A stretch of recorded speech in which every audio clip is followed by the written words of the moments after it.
พิธีซ่อมใหญ่ครั้งที่ 3ประสานสมทบถูกภาคส่วนในการเดินสวนสนามเฉลิมฉลองวันสถาปนาสาธารณรัฐประชาธิปไตยประชาชนลาวครบรอบ50 ปีได้จัดขึ้นในตอนเช้าของวันที่28 พฤศจิกายน 2025ที่สนามหลวงซึ่งมีความเป็นระเบียบเรียบร้อยและยิ่งใหญ่สวยงามแสดงถึงมากผลแห่งการสร้างสรรค์พัฒนาประเทศชาติตลอดระยะ50 ปีผ่านมาเข้าร่วมมีท่านบุญทองจิตมณีรองประธานประเทศท่านนางปานียาโถตู้รองประธานประเทศท่านกี่แก้วไข่คำพิทูลรองนายกรัฐมนตรีท่านอัศพังท้องศรีพันดอนเจ้าของนครหลวงจันทร์มีบรรดาการนำผักหลาดอดีตการนำพนักงานบำนาญอาวุโสภาคส่วนที่เกี่ยวข้องตลอดฮอดมวลชนเข้าร่วมการซ่อมใหญ่เดินสวนสนามในครั้งนี้เพื่อเป็นการสืบต่อกวดกาความพร้อมหอบด้านก็คือความเป็นระเบียบเรียบร้อยของทุกก้อนกำลังที่จะเดินสวนสนามในมื้อวันศาสตร์ที่2 ธันวาให้รับประกันทุกด้านเพื่อเฮ็ดให้งานเฉลิมฉลองที่จะมาถึงในมื้อหมอนี้ดำเนินไปอย่างลงเรียนมีผลสำเร็จและเป็นระเบียบเรียบร้อยสวยงามและสำเร็จตามคาดหมายที่วางไว้เพื่อความเอกอ้างในผลงานการสร้างสรรค์และพัฒนาประเทศชาติตลอดระยะ50 ปีผ่านมาให้แขกทางภายในและต่างประเทศได้รับรู้อย่างทั่วถึงและสมเกียรติการซ่อมใหญ่เดินสวนสนามดังกล่าวประกอบมีก้อนกำลังป้องกันชาติป้องกันความสงบทั้งหมด25ก้อนกำลังในนี้ป้องกันชาติ19ก้อนกำลังป้องกันความสงบ6ก้อนกำลังและจากบรรดากระทรวงองค์การและมวลชนเข้าร่วมจำนวนหลายก้อนกำลังในโอกาสซ่อมเดินสวนสนามครั้งนี้พนักงานบำนาญอาวุโสและพนักงานทหารที่ได้เข้าร่วมชมการเดินสวนสนามได้ให้สัมภาษณ์ต่อทีมข่าวโทรภาพนครหลวงจันทร์ซึ่งต่างก็มีความภาคภูมิใจและประทับใจเป็นอย่างยิ่งข้าพเจ้าชื่อว่าบัวแก้วหลวงสมรพรมเป็นแม่หมอยาแห่งชาติมาจากกรมพนักงานบำนาญมาจากบ้านท่าหลวงใต้นี่แหละเจ้ารู้สึกว่า50 ปีที่ชัยชนะพอมีชัยชนะมานี้ข้าพเจ้ารู้สึกภาคภูมิใจตอนนี้อายุ90 ปีแล้วเนาะแล้วก็เมื่อก่อนก็เคยอยู่ในกำลังนี้ก็เคยหัดใจแบบนี้รู้สึกภูมิใจภาคภูมิใจต่อการพัฒนาการจัดตั้งและก็คันเทิงเอาจะใส่พนักงานบำนาญพวกเฮาไปบำบ่ได้ปลาได้ทิมเนาะมื้อนี้มาเห็นก้อนกำลังของกองทัพประชาชนลาว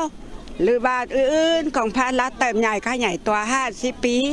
สู้แสนชื่นชาติชื่นใจต่อพ่อแม่ประชาชนบรรดาเผ่าเนาะแล้วก็ต่อพ่อแม่ประชาชนทั่วลาวทั่วประเทศรู้สึกว่าดีใจบ่มีอันเปรียบเทียบเฮ็ดได้เพราะว่าทุกๆคนลูกหลานที่ใหญ่ในรุ่นขึ้นมาสืบทอดเส้นทางอันไปสู่พัฒนาถาวรขอบใจขอบใจเนาะพร้อมเดียวกันนี้ก็ยังมีผู้ต่างหน้าให้ก้อนสวนสนามที่ได้ประกอบส่วนครั้งนี้ได้ให้สัมภาษณ์มาเจ้าข้าพเจ้ารัตดวรรณดวงดารามาจากกองศิลปากรแห่งชาติกรมวัฒนธรรมและศิลปะการแสดงกระทรวงวัฒนธรรมและการท่องเที่ยวมื้อนี้มีความรู้สึกดีใจหลายที่ได้มีส่วนร่วมในการประกอบส่วนในการเฉลิมฉลองวันชาติที่2 ธันวาครบรอบ50 ปีเจ้าในนั้นพวกเขาก็ได้เกี่ยมรายการของพวกเขามาเพื่อเฉลิมฉลองก็มีก้อนเสียงแคนลาวแล้วก็ผ้าลายนาคฟ้อนวงลาวมวลชนจำนวน450 คนที่ว่าฟ้อนรำวงลาวของพวกเขาเนาะดังนั้นก็ถือว่ากระทรวงของพวกเขาก็เป็นกระทรวงวัฒนธรรมและการท่องเที่ยวก็เป็นตัวแทนที่สร้างบรรยากาศให้ความมวลซื่นในการสวนสนามในครั้งนี้เจ้าการซ่อมใหญ่เดินสวนสนามเพื่อเฉลิมฉลองวันสถาปนาสาธารณรัฐประชาธิปไตยประชาชนลาวครบรอบ50 ปีครั้งนี้แม้นเป็นการซ่อมครั้งสุดท้ายและจะมีพิธีเดินขบวนสวนสนามตัวจริงอย่างสง่างามในวันที่2 ธันวาคมที่จะมาถึงนี้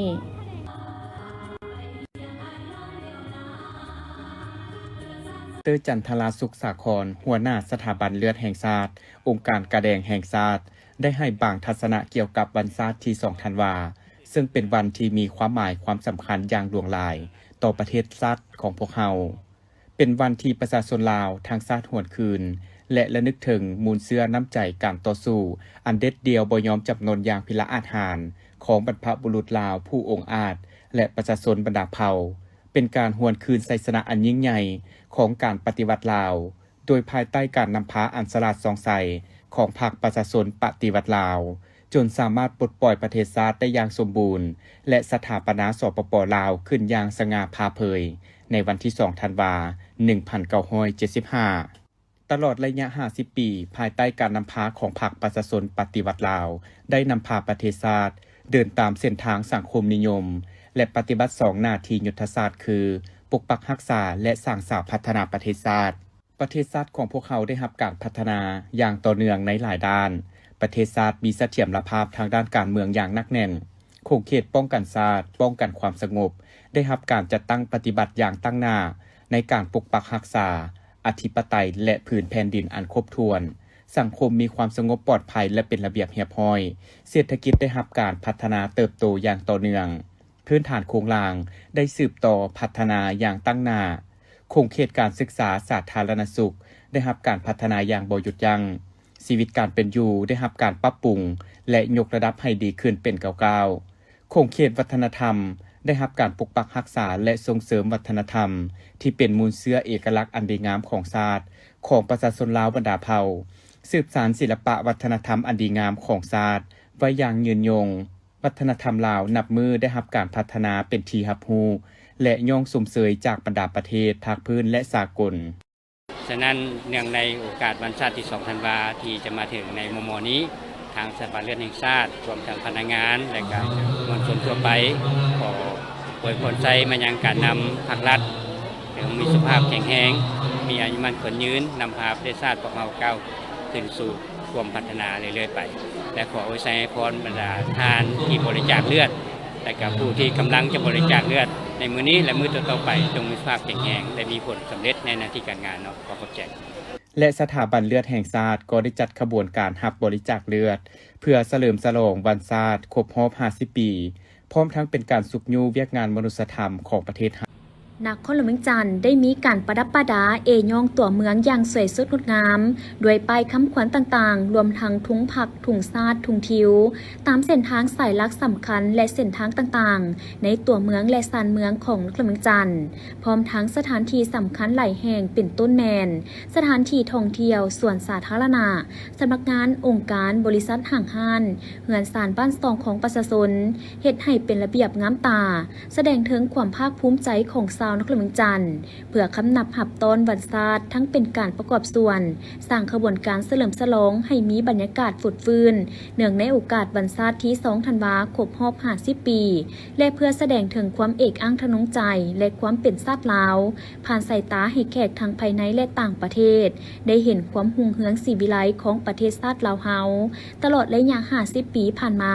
แห่งการสร้างสรรค์พัฒนาประเทศชาติโอกาสนี้ท่านปัญญามณีวงศ์หัวหน้าห้องการคุ้มครองและบริการตัวเมืองนครหลวงเวียงจันทร์ได้ให้สัมภาษณ์ต่อทีมข่าวโทรทัศน์คุณจันวาตอนรับวันสถาปนาสปป.ลาวครบรอบ50 ปีและวันคล้ายวันเกิดของประธานไกรสอนพรหมิหารครบรอบ105 ปีห้องการคุ้มครองและบริการตัวเมืองเวียงจันทร์ในนามผู้รับผิดชอบโดยกงต่อเวียกงานประดับประดาเวียกงานอนามัยตัวเมืองเพื่อเฮ็ดให้ตัวเมืองมีบรรยากาศฟดฟื้นในตอนเป็นการต้อนรับวันสำคัญดังกล่าวหรือว่าห้องการคุ้มครองและบริการตัวเมืองเวียงจันทร์ได้สมทบกับองค์การปกครองเมืองได้กำหนดรูปแบบการประดับประดาตัวเมืองโดยเฉพาะเป็นอันที่1เป็นการติดตั้งทุ่งซุ้มเนาะเฮาก็ได้ติดตั้งทุ่งซุ้มในทั่วนครหลวงเวียงจันทร์หลายกว่า16 จุดอันที่2เป็นการประดับประดาตามเส้นทางเนาะการติดตั้งทุ่งชาติทุ่งพักเนาะตามเสาไฟตามเส้นทางในตัวเมืองทั่วนครหลวงเวียงจันทร์ได้ประดับประดาเส้นทางหลายกว่า60เส้นทางในทั่วนครหลวงเวียงจันทร์โดยได้แบ่งกำหนดแบ่งงานกันแบ่งเบี้ยกันระหว่างแต่ละเมืองกับนครหลวงจันทร์ก็คือคปต.เฮานี่เนาะได้กำหนดรูปแบบเพื่อความเป็นเอกภาพความสวยงามทั่วนครหลวงเวียงจันทร์ให้มีบรรยากาศฟดฟื้นเนาะถือว่านอกจากนั้นเนาะเฮากันได้มีการปรับปรุงบรรดา สวนวงเวียนเขาเอิ้นว่าสวนวงเวียนในตัวเมืองเนาะให้มีความสวยงามประดับประดาดอกไม้ให้มีความสวยงามหลายกว่าเก้าวงเวียนในตัวเมืองเนาะนอกนั้นก็ได้ขึ้นคำขวัญเพื่อต้อนรับวันสำคัญดังกล่าวถึงจอ LED ในตัวเมืองที่มีหลายกว่า16จุดในตัวเมืองเนาะเป็นการสร้างกระบวนการต้อนรับวันสำคัญดังกล่าวเนาะที่ว่าได้สมทบองค์การปกครองเมืองเนาะในการระดมทุกครัวเรือนให้มีการประดับประดามีส่วนร่วมในการประดับประดาทุ่งสาทุ่งผักหน้าอาคารสำนักงานองค์การให้มีบรรยากาศฟดฟื้นเนาะนอกจากนั้นคบต.เขาก็เป็นผู้รับผิดชอบโดยตรงต่อเวียกงานอนามัยเส้นทางเขาได้เพิ่มทวีการอนามัยบรรดาเส้นทางสำคัญในตัวเมืองเนาะโดยเฉพาะเส้นทางที่ทิศพันกับกระบวนการเดินสวนสนามก็คือสนามหลวงเฮานี่เนาะเพิ่มทวีหอบเวียนให้เส้นทางในตัวเมืองมีความสะอาดสวยงามเนาะอันนั้นเป็นเวียกงานหลักเนาะนอกจากนั้นก็เป็นการเก็บเม็ดขี้เหงื่อให้เดียวใดให้เข้าสู่สภาพปกติเนาะถือว่าตัวเมืองบ่ให้มีขี้เหงื่อตามเส้นทางประกันความสะอาดในตัวเมืองเนาะอันนั้นเป็นการกาเกี่ยมเวียกงานที่สำคัญเพื่อต้อนรับวันสถาปนาสปป.ลาวครบรอบ50 ปีและวันคล้ายวันเกิดของประธานไกรสอนผู้บริหารครบรอบ105 ปีเนาะ ท่านปัญญามณีวงศ์ยังกล่าวตื่มว่าขอเรียกร้องให้ทุกภาคส่วนโดยเฉพาะผู้ที่มีเรือนติดอยู่แคมทางจงมีส่วนร่วมช่วยกันสร้างกระบวนการรักษาความสะอาดความเป็นระเบียบเรียบร้อยร่วมกันประดับประดาด้วยการติดถุงผักถุงซาดถุงคิ้วเพื่อสร้างสีสันสร้างความสวยงามเป็นระเบียบเรียบร้อยเนื่องในโอกาสเฉลิมฉลองวันสถาปนาสาธารณรัฐประชาธิปไตยประชาชนลาวครบรอบ50 ปีให้เป็นขบวนการฝึกฟื้นเป็นทางการพิธีดังกล่าวได้จัดขึ้นที่บ้านหนองแมงดาเมืองไซแขวงอุดมไซฐานพรประเสริฐศรีประเสริฐตัวแทนห้านแว่นตาใต้ฟ้าสาขาแขวงอุดมไซกล่าวว่าการเปิดสาขาจำหน่ายแว่นตาใต้ฟ้าเพื่อเป็นการตอบสนองความเรียกร้องต้องการและอำนวยความสะดวกสบายให้แก่ประชาชนได้สวมใส่ผลิตภัณฑ์ที่ดีมีคุณภาพราคาย่อมเยาเป็นการประกอบส่วนสำคัญในการบำรุงรักษาและทนุถนอมสายตาของบรรดาทานให้สามารถเบิ่งเห็นสะดวกสบายจะแจ้งชัดเจนและยาวนานซึ่งนับตั้งแต่มื้อเปิดจนถึงวันที่28 กุมภาพันธ์ 2026ทางห้านแมนมีส่วนลด30 ส่วนห้อยและจำนวน100 คนทำอิฐที่มาใช้บริการและซื้อสินค้าแมนทับแว่นตา1 อันโดยบ่เสียค่าและมีสิทธิ์รุ่นทับของขวัญรางวัลได้หลากหลายประเภทนอกนั้นทางห้านยังมีบริการวัดแทกสายตาโดยบ่เสียค่าซึ่งนำใช้เครื่องทันสมัยรับประกันความปลอดภัยว่องไวและได้มาตรฐานสินค้ารับประกัน1 ปีและสามารถซ่อมแปลงตลอดการใช้งานโดยบ่เสียค่าสำหรับผลิตภัณฑ์แว่นตาที่นำมาจำหน่ายแม่นเป็นสินค้าที่ได้มาตรฐานมีหลายยี่ห้อหลายขนาดหลายรูปแบบให้เลือกและมีพนักงานที่มีประสบการณ์คอยให้บริการที่ดีเหมือนกันท่านมาลัยทองกรมศิษย์รัฐมนตรีกระทรวงอุตสาหกรรมและการค้าพร้อมด้วยคณะได้ลงติดตามสภาพดินสุดตัวที่เขตขุดค้นเกลือโปแตสของบริษัทยุ่ยยวนเกลือโปแตสอุดมสมบูรณ์จำกัดบ้านทงหม่างเมืองไซธานีนครเมืองจันทร์เพื่อติดตามสภาพและสุกยูการแก้ไขปัญหาดังกล่าวในการลงติดตามครั้งนี้ประกอบมีหัวหน้าแผนกอุตสาหกรรมและการค้านครเมืองจันทร์ประธานองค์การปกครองเมืองไซธานีสมาชิกสภาแห่งชาติสมาชิกสภาประชาชนนครเมืองจันทร์กรมธรณีศาสตร์และแห่ธาตุและพนักงานวิชาการเกี่ยวข้องอำนาจการปกครองบ้านทงมังและบริษัทเข้าร่วมท่านบุญยงศรีดาวงศ์หัวหน้ากรมธรณีศาสตร์และบ่อแห่กระทรวงอุตสาหกรรมและการค้าได้กล่าวว่าโครงการดังกล่าวได้เซ็นสัญญาในวันที่29 พฤศจิกายน 2004ในเนื้อที่ 7,800 เฮกตาร์ซึ่งได้แบ่งออกเป็น2เขตที่1มีเนื้อที่ 3,000 เฮกตาร์เอิ้นชื่อว่าเขตนาตาลและเขตที่2มีเนื้อที่ 4,800 เฮกตาร์เอิ้นว่าเขตทงมังอายุสัญญาทั้งหมดแม่น30 ปีเกี่ยวกับเหตุการณ์ดินยุบดินแตกตัวในระยะเดือนพฤษภาคมของปีนี้มาฮอดปัจจุบันสรุปได้ทั้งหมดเกิดขึ้น4ครั้งซึ่งครั้งที่1อยู่จุดที่1มีสภาพดินแตกตัวยาว70 เมตรเกิดขึ้นในวันที่4 พฤษภาคม 2025มีผลกระทบต่อเนื้อที่ดินหนองปลาฟาร์มไก่เฮือนประชาชนพื้นแตกสำหรับครั้งที่1เกิดขึ้นอยู่2จุดคือจุดที่2 อยู่กลางทงนาลักษณะหน้าดินไหนาเอียงลงบ่ถึงกับว่าเป็นหลุมจุดที่2แม่นวันที่14กันยามีลักษณะดินสุดโตลงเป็นหลุมกว้าง10เมตรเลิก 3.5 เมตรจุดที่3เกิดขึ้นในวันที่23ตุลา2025มีขนาดคล้ายกับจุดที่2ลักษณะการเกิดความกว้าง10เมตรเลิกประมาณ5เมตรจุดที่4เกิดซ้ำจากจุดที่3เพราะว่าหลังจากถมแล้ว6วันก็คือวันที่30ตุลาก็หยุบซ้ำลงไปมีขนาด8เมตรและลึก5เมตรท่านศิลปากรพรหมมาไซสีประธานคณะกรรมการปกครองเมืองไซธานีได้กล่าวมีคำเห็นว่าผ่านการลงเฮ็ดเวียกกับภาคส่วนที่เกี่ยวข้องและอำนาจการปกครองบ้านและประชาชนเห็นว่าดินที่สุดตัวมีเนื้อที่ทั้งหมด 120,000 ตารางเมตรมีประชาชนได้รับผลกระทบ29ครอบครัวพร้อมนั้นยังมีเนื้อที่ความเสี่ยงบริเวณใกล้เคียงอีก350,000 ตารางเมตรภายหลังสมทบกับ19ครอบครัวและภาคส่วนที่เกี่ยวข้องหารือเห็นว่ากำหนดได้หลักการสดเสยเบื้องต้น2หลักการคือเขตที่ดินสุดตัวประชาชนจะขายและบริษัทเห็นดีซื้อเขตดินสุดตัวหลักการที่2ดินที่เจือนหรือมีความเสี่ยงจะเฮ็ดในรูปแบบการเซาเป็นระยะ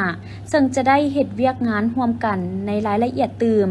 จากนั้นผู้เข้าร่วมก็ได้ยกหลายปัญหาขึ้นแลกเปลี่ยนปรึกษาหารือกันเพื่อสร้างความเข้าใจเป็นเอกภาพและกำหนดแผนเฮ็ดเวียกงานร่วมกันในการลงเฮ็ดเวียกและติดตามตัวจริงปัจจุบันบริษัทได้ว่าจ้างบริษัทที่ปรึกษามายั่งยืนทางธรณีฟิสิกส์อยู่พื้นที่ดินว่ามีการเปลี่ยนแปลงคือแนวใดซอกหาข้อมูลทั้งวิทยาศาสตร์เพื่อกำหนดมาตรการป้องกันบ่ให้เกิดขึ้นอีกและเป็นข้อมูลชี้แจงให้สังคมรับทราบในการลงติดตามครั้งนี้ท่านมาลัยท้องกรมศิลป์ได้กล่าวว่าภายหลังได้ลงติดตามกวดกาสภาพตัวจริงและขอเอกภาพบรรดาคำเห็นนำขณะที่ลงมาในครั้งนี้โดยเฉพาะแมนให้กรมธรณีศาสตร์และบ่อแห่สมทบกับแผนกอุตสาหกรรมและการค้านครเมืองจันทร์สภาประชาชนนครเมืองจันทร์สภาแห่งชาติอำนาจการปกครองเมืองและบริษัทให้ลงติดตามอย่างใกล้ชิดมีความเป็นเอกภาพกันในการแก้ไขปัญหาเพื่อลดพรผลกระทบมีมาตรการเพิ่มเติมติดตามเขตที่อาจมีการล้ำไปสำหรับเขตที่มีความเสี่ยงประชาชนยุติกิจกรรมก่อนพร้อมนั้นให้กวดเบิงไร้หาบที่ประชาชนสูญเสียจากการผลิตมีเท่าใดและจะหากิจกรรมใดมาทดแทนหรือสดเสยให้ประชาชนในระยะที่ล้อท่าเซียวซานเอกราชจากประเทศเยอรมันที่จะมาช่วยเก็บกำข้อมูลเอาไปศึกษากวดกาคืนทางด้านเทคนิคและมีคำแนะนำให้กับพวกเขานั้นคิดว่าจะนำไส้กลไกของคณะที่ลงไปแก้ไขนี้โดยกรมธรณีศาสตร์และแห่ทาสมทบกับแผนกอุตสาหกรรมและการค้านครเมืองจันทร์สภาแห่งชาติสภาประชาชนนครเมืองจันทร์และอำนาจการปกครองเมืองถ้ามีปัญหาใดที่พวกเขาควรจะดำเนินการตื่มก็ยินดีรับเอาปัญหาและพร้อมเป็นใจกลางประสานงานรายงานปัญหานี้โดยกงเพื่อมาค้นคว้าและหาวิธีแก้ไขในขั้นต่อไปพิธีจัดขึ้นในวันที่22 พฤศจิกายน 2025 ที่นครเมืองจันทร์ที่ RSC International Eye and Vision Center นำโดยดร.สนธิสา จารุมาลัยจักษุแพทย์สำนานกระจกและการผ่าตัดแก้ไขสายตาท่านปฏิมาสัตตบุตรสุทธิประธานฝ่ายการตลาดและพัฒนาธุรกิจที่ RSC ได้ร่วมงานกับดร.วรพจน์วิจารณ์ผู้สำนานการผ่าตัดกระดูกและข้อและดร.นัทธิชาตั้งสืบกุลประธานฝ่ายการเงินและกรรมการบริหารโรงหมอวัฒนาอุดรธานีพร้อมโรงหมอในเครือวัฒนาฮอสปิโตกรุ๊ปผู้ให้บริการด้านสุขภาพอันดับหนึ่งในพื้นที่ลุ่มแม่น้ำคองภายในงานมีกิจกรรมหลายอย่างเช่นการทดสอบปัญหาสายตากวดสุขภาพตาฟรีโดยจักษุแพทย์การทดสอบการตอบสนองของกระดูกและการวัดม้วนกระดูกการบรรยายจากผู้ชำนาญทั้งสองท่านการแบ่งปันประสบการณ์จากคนไข้จากสาธารณรัฐประชาธิปไตยประชาชนลาวหลังจากการบรรยายและการแบ่งปันประสบการณ์ยังมีกิจกรรมให้คำปรึกษาแบบส่วนตัวจากแพทย์ผู้ชำนาญทั้งสองท่านให้แก่ผู้เข้าร่วมโดยบ่มีค่าใช้จ่ายในโอกาสนี้ที่ RSC และห้องหมอวัฒนาอุดรธานีได้เน้นถึงความเป็นผู้นำทางด้านรักษาและเทคโนโลยีการแพทย์ทั้งการแก้ไขปัญหาสายตาการเบิ่งสุขภาพดวงตาและการดูแลเบิ่ง งแยงผ่าตัดกระดูกสันหลังและพร้อมระบบเครือข่ายบริการสุขภาพที่เป็นอันดับหนึ่งในพื้นที่ลุ่มแม่น้ำคองเพื่อยกระดับการให้บริการมาตรฐานสากลให้แก่คนไทยพิธีจัดขึ้นในวันที่22 พฤศจิกายน 2025 ผ่านมาที่สวนอนุสาวรีย์ประตูไซนครหลวงเวียงจันทน์โดยการให้เกียรติเข้าร่วมของท่านวันไซพงษ์สวรรค์เจ้าแขวงขมวนท่านจันทนิตบัวละพารองรัฐมนตรีกระทรวงเกษตรกรรมและสิ่งแวดล้อมมีบรรดาการนำจากขั้นศูนย์กลางการนำจากแขวงขมวนต่างหน้าจากองค์การจัดตั้งสากลพร้อมด้วยภาคส่วนที่เกี่ยวข้องและมวลชนนักศิลปะเข้าร่วมอย่างเป็นขบวนฟุดฟื้นท่านวันไซพงษ์สวรรค์ได้กล่าวว่าอุทยานแห่งชาติหินน้ำโนได้ถือรับรองเป็นมรดกโลกทางธรรมชาติแห่งธรรมอิฐของสาธารณรัฐประชาธิปไตยประชาชนลาวอย่างเป็นทางการในกองประชุมคณะกรรมการมรดกโลกครั้งที่ 47 ที่นครหลวงปารีสประเทศฝรั่งที่ได้รับการรับรองเอาอุทยานแห่งชาติหินน้ำโนตั้งอยู่เมืองบัวละพาแขวงขมวนของสาธารณรัฐประชาธิปไตยประชาชนลาวเป็นพื้นที่มรดกโลกแบบห่วมชายแดนกับอุทยานแห่งชาติฟ้องหยาแก่บางมรดกโลกทางธรรมชาติแขวงกวางจิของสาธารณรัฐสังคมนิยมเวียดนามการขึ้นทะเบียนเป็นมรดกโลกในครั้งนี้เกิดจากการรับรองคุณค่าที่โดดเด่นระดับจักรวาลของหินน้ำนอซึ่งได้แก่ภูมิสันฐานภูหินปูนที่เก่าแก่และโดดเด่นที่สุดในอาเซียตะวันออกเฉียงใต้ถ้ำมหัศจรรย์ถ้ำน้ำลอดสีบั้งไฟเป็นแหล่งที่อยู่อาศัยอันสำคัญของสัตว์ที่หายากและนอนอยู่ในบัญชีใกล้สูญพันธุ์เซนนกกกคอคำคายุหนูหินและธนีแก้มขาวถิ่นใต้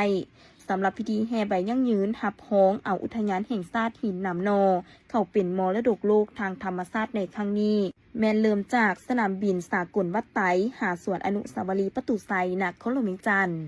ไซเศรษฐาเมืองไซธานีและเมืองหาดไซฟองได้ร่วมกันเปิดขบวนการเฮ็ดอนามัยอยู่ตามแคมทางสายหลักของเมืองถนน450 ปีเพื่อนำพาพนักงานรัฐกรการจัดตั้งบ้านและประชาชนอยู่ภายในเมืองของตนเข้าร่วมในบ้านเปิดขบวนการดังกล่าวอย่างพร้อมเพรียงอยู่จุดสี่แยกไฟแดงบ้านนาควยถนน450 ปีเมืองไซเศรษฐานครหลวงเวียงจันทน์ในวันที่22 พฤศจิกายน 2025โดยมีท่านคำสวรรค์โคตรไซประธานคณะกรรมการปกครองเมืองไซเศรษฐาท่านศิลปกรพรหมไซศรีประธานคณะกรรมการปกครองเมืองไซธานีและท่านธนงศิลป์แสงพะวงศ์ประธานคณะกรรมการปกครองเมืองหาดไซฟองพร้อมด้วยการจัดตั้งทุกภาคส่วนเข้าร่วมซึ่งจุดประสงค์ก็เพื่อปฏิบัติตามแจ้งการของห้องว่าการสำนักงานนายกรัฐมนตรีที่ได้มีทิศชี้นำต่อการจัดตั้งทุกภาคส่วนเกี่ยวกับการสร้างขบวนการเพื่อพร้อมการเฮ็ดอนามัยประดับประดาทาสีกำแพงและตึกอาคารสำนักงานองค์การของตนที่อยู่ตามแคมทางสายหลักของบรรดาเมืองบ้านและครอบครัวพ่อแม่ประชาชนที่เรียบตามทางก็ให้มีการประดับประดาเส้นกันเพื่อความสะอาดจุกงามมีความเป็นระเบียบเรียบร้อยและปฏิบัติอย่างเป็นขบวนการฟุดฟื้นเพื่อพร้อมกันคำนับหับตอนวันชาติที่2 ธันวาคมครบ50 ปีและวันเกิดของประธานไก่สนพรหมิหารครบรอบ105 ปีที่จะมาถึงนี้ให้มีความหมายสำคัญลึกซึ้งสำหรับเมืองหาดไซฟองท่านประธานคณะกรรมการปกครองเมืองก็ได้นำพาพนักงานรัฐกรและการจัดตั้งบ้านเข้าร่วมในขบวนการครั้งนี้อย่างพร้อมเพรียงและก็ได้นำพาขบวนการออกแห่งงานอยู่ตามแคมทางถนน450 ปีโดยเริ่มจากจุดหน้าสางสินค้าผ่านแดนทานาแรงไปหาเขตบ้านดุงพุ้นแฮเขตไซแดนระหว่างเมืองเป็นต้นก็ได้ตัดหญ้าที่หกเหื่ออยู่ตามแคมทางออกและปัดกวาดส่วนดินเก็บเศษถุงยางที่ตกค้างอยู่ตามแคมทางซึ่งสั่งความบ่สะอาดจุกงามและความบ่เป็นระเบียบเรียบร้อยและพร้อมกันนี้ก็ได้ยังปลุกระดมให้พ่อแม่ประชาชนที่มีเงินอยู่ตามแคมทางก็ให้พร้อมกันเอาใจใส่ต่อเวทงานประดับประดาทาสีหัวเหือนของตนให้มีความจุกงามและเป็นระเบียบเรียบร้อยและก็ขอให้พร้อมกันปฏิบัติกิจกรรมดังกล่าวแบบนี้ตลอดไปให้มีความฟูฟื้นเพื่อต้อนรับวันชาติที่2 ธันวาคมครบ50 ปีและวันเกิดของประธานไก่สนพรหมิหารครบรอบ105 ปีโดยปฏิบัติตามแจ้งการของห้องว่าการนครหลวงเวียงจันทน์และทิศชี้นำของการนำนครหลวงเวียงจันทน์มื้อนี้เมืองหาดไซฟองสมทบกับเมืองไซธานีและเมืองไซเศรษฐาได้จัดขบวนการออกแห่งงานร่วมอยู่ที่ถนน450 ปีหน้าเวียกในมื้อนี้ก็เป็นตัดหญ้าตามแนวทางพร้อมทั้งเก็บขี้เหงื่อเก็บเศษเจี้ยที่อยู่ตามแคมถนนกิจกรรมพวกเขาก็แม่นจะได้สืบต่อไปเรื่อยๆจ ปฏิบัติตามแจ้งการตามคิดสีน้ำก็เป็นจะได้ระดมให้ประชาชนอยู่บรรดาบ้านเอาใจใส่อนามัยเฮือน3 หลังซองเพื่อคำนับรับต้อนวันศาสตร์ที่2ธันวาคมที่จะมาฮอดในใกล้ๆนี้แล้วก็จะได้ระดมบรรดาเฮือนซ่านที่อยู่แคมป์ทางให้ได้ทาสีประดับประดาข้าพเจ้าเช่นนึงก็ขอเรียกร้องให้ประชาชนชาวเมืองหาดไซฟองใน60 บ้านเอาใจใส่เรื่องการประดับประดาตัวเมืองเฮ็ดมื้อใดในการเฉลิมฉลองวันศาสตร์ที่2ธันวาคมครบรอบ50 ปีที่จะมาถึงนี้เป็นขบวนฟุตฟื้นหน้าเวียกพวกเฮาก็แม่นตัดหญ้าแคมป์ทางปัดอนามัยที่ฝุ่นอันนี้เป็นขบวนการสำหรับในมื้อนี้พร้อมกันนั้นพวกเฮาก็จะสืบต่อเฮ็ดกิจกรรมแบบนี้ต่อๆไปจนหมดวันศาสตร์อยู่บรรดาบ้านก็ได้มีการอนามัยตามถนนหนทางจัดสรรครบเป็นระเบียบเรียบร้อยประดับธงชาติธงคิวเพื่อคำนับรับต้อนวันศาสตร์ที่2ธันวาคมในมันเกิดขึ้นในน้ำต่างนาให้คณะนำเมืองหาดไซฟองก็ขอเรียกร้องให้ประชาชนชาวเมืองหาดไซฟองทั้ง60 บ้านให้เอาใจใส่ในการรักษาความสะอาดความสดงามเฮ็ดแนวใดให้การเฉลิมฉลองวันศาสตร์ที่2ธันวาคมครบรอบ50 ปีในปีนี้เป็นไปด้วยความจบงามและก็ฟุดฟื้นก็ขอให้รักษาความสะอาดช่วยกันขอให้เข้าร่วมขบวนการให้ลายเท่าที่จะลายได้ ที่24 พฤศจิกายน 2025 คณะบริหารงานกรรมาธิการเผยแพร่ศีลธรรมและปฏิบัติกรรมฐานศูนย์กลางองค์การพุทธศาสนาสัมพันธ์แห่งสปป.ลาวนำพาโดยพระอาจารย์ศรีทนไสยวงศ์สอนหัวหน้ากรรมาธิการพร้อมด้วยคณะพระเทระนุเทระคณะญาติโยมสายบุญกลุ่มเทพธิดาธรรมได้เดินทางเข้าเยี่ยมชมการวางแสดงรูปภาพผลงานการเคลื่อนไหวของสภาแห่งชาติครบรอบ50 ปีซึ่งหลังจากเดินทางฮอดห้องวางแสดงหมุนเสื้อทางคณะก็ได้จัดตั้งพิธีวางกระตาดอกไม้อย่างสมเกียรติอยู่ต่อหน้ารูปหล่อประธานสุภานุวงศ์เพื่อแสดงถึงความเคารพหักความกตัญญูรู้บุญคุณอย่างสุดซึ้งต่อความเสียสละคุณงามความดีและผลงานอันใหญ่หลวงที่ประธานสุภานุวงศ์ได้อุทิศตลอดชีวิตเพื่อภารกิจปลดปล่อยชาติภารกิจปกปักรักษาและสร้างสรรค์พัฒนาประเทศชาติจากนั้นคณะรับผิดชอบจากสภาแห่งชาติก็ได้นำพาเยี่ยมชมและอธิบายให้ข้อมูลเกี่ยวกับประวัติความเป็นมาของสภาแห่งชาติในแต่ละระยะตั้งแต่สุดที่1หรือสุดทำอิฐในวันที่2ธันวาคม 1975กองประชุมใหญ่ผู้แทนทั่วประเทศได้ไขขึ้นอย่างสง่าผ่าเผยอยู่นครหลวงจันทร์กองประชุมได้เป็นเอกสารกันผ่านบรรดามติอันเป็นประวัติศาสตร์ตกลงสถาปนาสาธารณรัฐประชาธิปไตยประชาชนลาวสั่งตั้งสภาประชาชนสูงสุดแต่งตั้งประธานประเทศสั่งตั้งรัฐบาลสปป.ลาวกำหนดธงชาติเพลงชาติและภาษาทางการซึ่งเป็นการไขสั่งการใหม่สั่งการแห่งเอกราชอิสรภาพที่แท้จริงของประเทศชาติและประชาชนลาวบรรดาเผ่าสภาประชาชนทางสุดที่1และสุดที่2แมนดำเนินเวียกงานอยู่ตึกสภาประชาชนสูงสุดที่ตั้งอยู่ข้างประตูไซซึ่งตึกหลังดังกล่าวสั่งตั้งขึ้นในปี 1955 และได้นำไส้เป็นตึกสภาประชาชนสูงสุดแต่ปี 1975 หา 1989 ในปัจจุบันแม่นห้องการสำนักงานนายกรัฐมนตรีต่อมาสภาแห่งชาติสุดที่3ได้สั่งตึกสภาแห่งชาติทัดหลวงหลังเก่าที่สั่งขึ้นในปี 1989 ซึ่งตึกดังกล่าวแม่นสั่งในลักษณะเป็นรูป3 จอมซึ่งหมายถึงโครงประกอบของชาติลาวแม่นประกอบด้วย3ชนเผ่าใหญ่คือลาวลุ่มลาวสูงลาวเถิงมาถึงวันที่1 พฤศจิกายน 2017จึงได้เริ่มสร้างหอสภาแห่งชาติหลังใหม่และสำเร็จพร้อมทางมอบหับจากสภาแห่งชาติสสเวียดนามในวันที่10 สิงหาคม 2021และนำไส้มาจนถึงปัจจุบันจากนั้นคณะก็ได้เยี่ยมชมและถ่ายรูปกับรูปภาพของประธานสภาแห่งชาติแต่อดีตจนถึงปัจจุบันมีทั้งหมด6 ฐานประกอบมี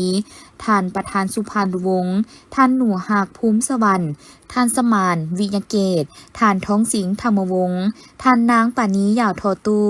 และทานไซสมพรพรหมวิหารในสุดปัจจุบันและนำพาเยี่ยมชมรูปภาพผลงานการเคลื่อนไหวของสภาแห่งชาติครบรอบ50 ปีเยี่ยมชมห้องหมุนเสื้อที่ได้วางแสดงวัตถุพันธ์รูปภาพ และสารคดีประวัติความเป็นมาของสภาแห่งชาติและเยี่ยมชมห้องประชุมใหญ่ของสภาแห่งชาติที่มีความทันสมัยสำหรับการจัดงานวางแสดงครั้งนี้แม้นเพื่อเป็นการเฉลิมฉลองวันสั่งตั้งสภาแห่งชาติครบรอบ50 ปีสร้างขบวนการคำนับหับตอนวันสำคัญต่างๆของชาติของพรรคเป็นต้นวันชาติที่2 ธันวาคม 2565 ครบรอบ50 ปีและวันเกิดประธานไก่สอนพรหมวิหารผู้นำที่แสนเคารพรักของประชาชนลาวบรรดาเผ่าครบรอบ105 ปี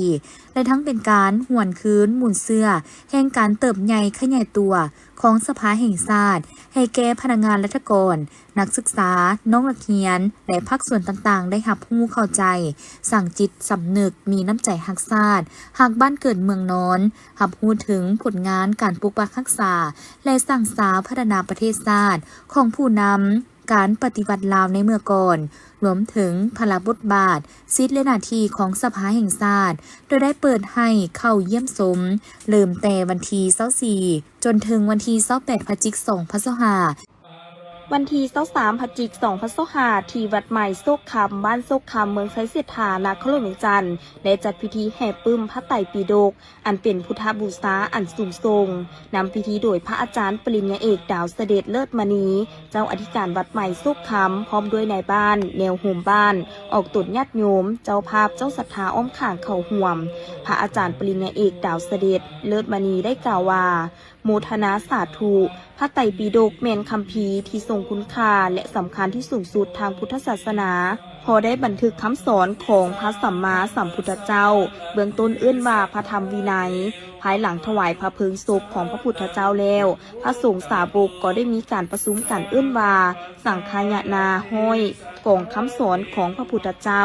พร้อมจัดคำสอนออกเป็น3 ปิฎกได้แก่พระวินัยปิฎกพระสูตรตันตปิฎกพระอภิธรรมปิฎกพระพุทธศาสนาได้แพร่ไปที่ประเทศศรีลังกาและได้มีการบันทึกคำสอนใส่ในใบลานเป็นตัวอักษร4 ทนเป็นภาษาปาลีจัดเป็น3 หมวดคือ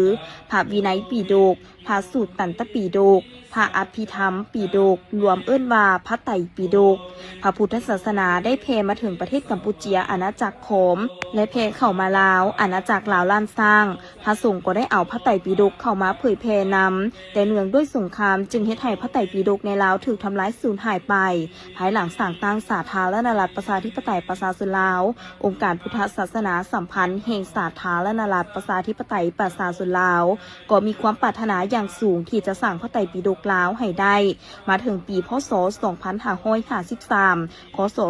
2010 ประเทศลาวได้มีพิธีเฉลิมฉลองนครหลวงจันทร์ครบรอบ450 ปี